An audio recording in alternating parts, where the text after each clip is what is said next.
fazer essa pergunta, aí você até complementa com o que você já ia falar.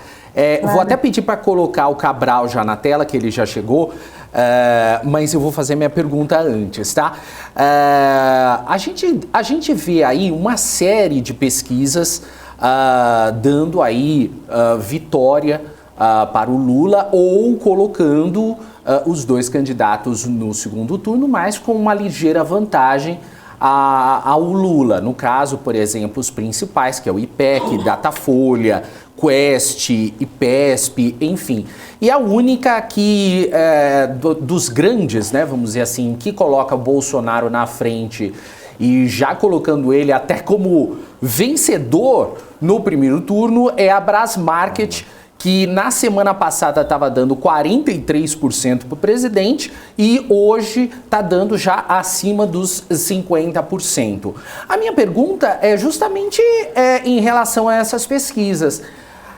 A questão aí das pesquisas é a metodologia, são as que estão até buscando aí uma forma até de puxar sardinha para um candidato ou outro. Qual que é a sua visão com relação à questão das pesquisas que são feitas no Brasil?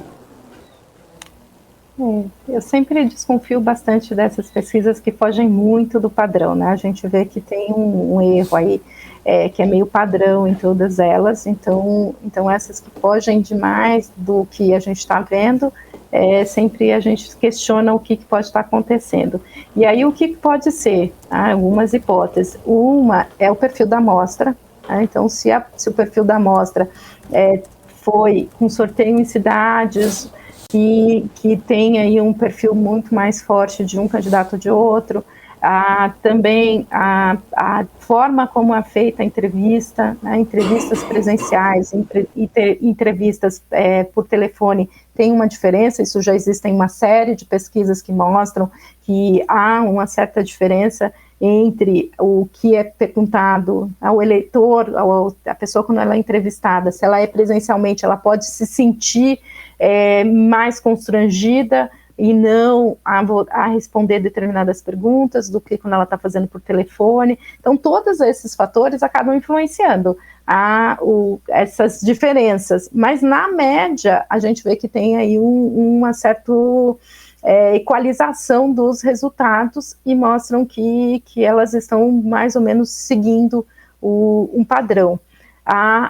Quando a gente termina a eleição, uma das coisas que todos os institutos fazem, e tem uma associação de empresas de pesquisa, de institutos de pesquisa, que também faz esse processo, que é checar o nível de erro. E a gente tem tido um histórico similar de erro nas eleições, em que entre o que foi pesquisado na última semana, a última pesquisa divulgada e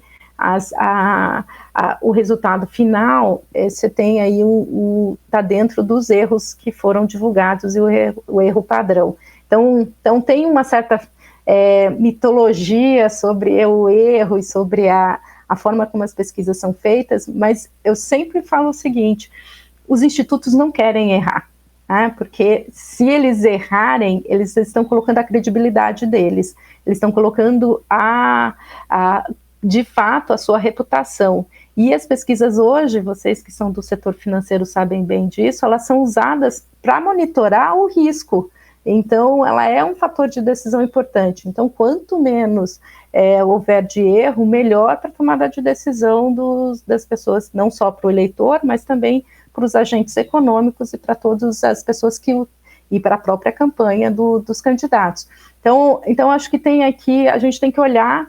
De fato, existem diferenças. No Brasil, a gente tem um outro problema, que é os dados do IBGE estão muito defasados, então por isso que essas diferenças de amostrais acabam sendo, os institutos tentam equalizar isso, e aí pode ser que usem fontes que acabam deixando essas amostras um pouco diferentes.